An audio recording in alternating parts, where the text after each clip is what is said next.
Hey, I think a core aspect of the gospel is what we talked about yesterday during our Easter 10:15, that Jesus came to buy us, came to save us while we were still sinners. That is Romans 5, verses 6 to 9.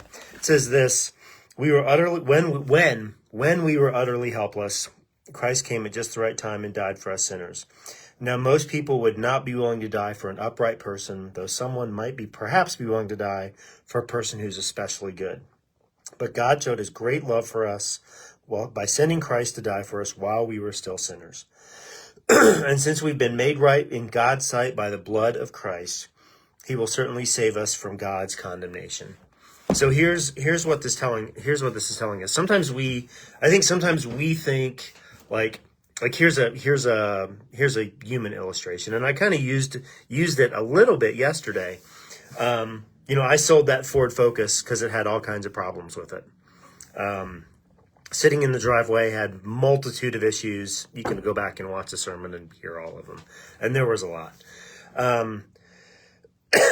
Sometimes we think that what Christ came to do for us is what happens when someone sees a classic car, not a Ford Focus.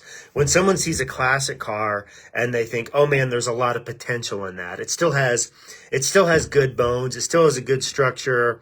And I think what I can do is if I can bring it in and I can sandblast off that rust and prime it properly and put paint on it and buy all the right parts, original parts, of course, to make it look like exactly like it did." Sometimes we think that that's what Jesus did for us.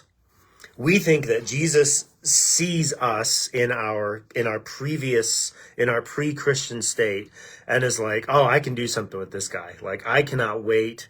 I'm gonna fix him up like he used to be. Like, I see so much potential. I see so much promise in this person that that I'm gonna make them mine so that they can bring out their full potential." See, that's not the gospel. The gospel is what Paul wrote in Romans 5, when we were utterly helpless. Not when we were mostly broken down, but we had some good bones.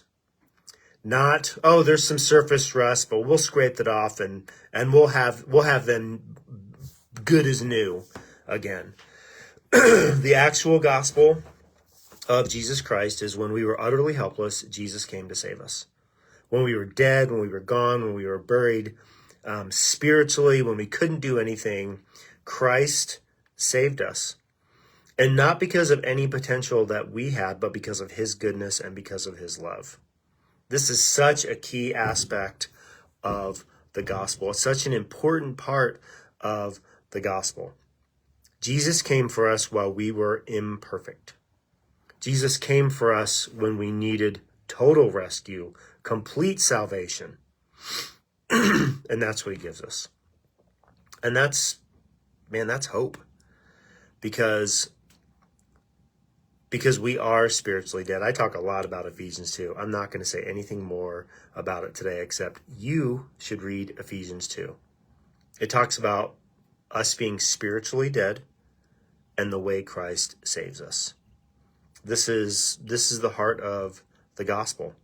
This is the reason that we gather to celebrate, because we cannot save ourselves. We could not save ourselves. We can't do anything to save ourselves, but Jesus came to save us while we were yet sinners, while we were utterly helpless. When we could do nothing, he does everything. And that's great news. I'm thankful that Jesus saw me where I was and came to save me. Not because of who I was going to be, but because of who he was. Love you, praying with you, praying for you, looking forward to being with you all this week as we continue through. We'll talk to you again soon.